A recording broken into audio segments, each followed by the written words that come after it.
Hi guys, hope you're all doing well and having a great day. I'm Nathan and today I'm going to be talking about the book Getting Things Done by David Allen. You may have heard of this. It's often referred to as GTD and it's been around for a long time and it's covered all the time on the internet and in documentations of magazines. To-do lists are a really great way of organising your life for making sure that you get everything down and you don't have to forget things. The problem with to-do lists is they can get very large very quickly. And often you mix up things that you want to do at home with things that you want to do at work. So you get this whole list of things that just clutter your list and gets confusing. GTD takes a very different approach, and this book goes through the whole process of what you need to do to get things captured, get them organised, get them placed in their right places so that you don't have to worry about them when you don't have to be doing the work at home or in the office.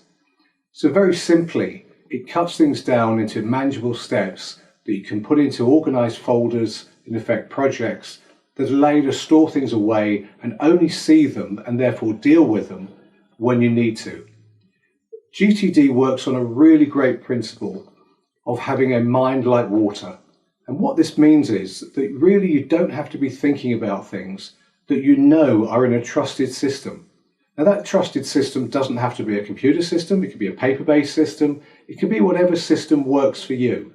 It's just a method for capturing that information in a place that you fully trust, so that when you need to recall what you need to do, you know it's going to be in that list for you. So that way you can then forget about the things that you don't have to be worrying about. So when you're at work, why are you worrying about things that you need to do at home? Because you can't do anything about them. And when you're at home, why are you thinking about things that you need to do at work? Because again, you're not there, so you can't deal with them. It also works on the idea that you should have a folder or a project for calls and emails and other things that you want to do in the future that aren't necessarily going to happen right now. So that way they're captured in your system and you know they're there for the future. So let's give a simple example. Let's say you're sitting at your desk and you want to see what calls you need to make.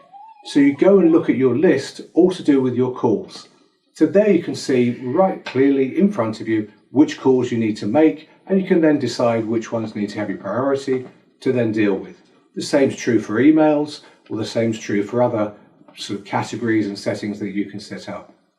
The book goes into a lot more detail and obviously explains things, and there's a whole process for how you should capture everything and not lose things that you would normally forget. So the real key to this book is to actually get your point. It's a Zen type idea where you don't have to remember anything. So your challenges in life is to remember nothing because you know it's in your system, safe and ready there for when you need it. I really recommend this book, and there's lots of audio books and videos that accompany the GTD concept, and lots of other people, third parties, have gone ahead and made these videos and other publications that you can follow for GTD. If you're looking at using a system to record that's an electronic system, I personally like a product called OmniFocus. There's another one called Things and many other types of systems that you can use, but my preference is OmniFocus because it's a nice simple way of tracking your to-do list in a GTD manner. Well, I hope that's useful. Hope to see you soon. Take care. Cheers. Bye-bye.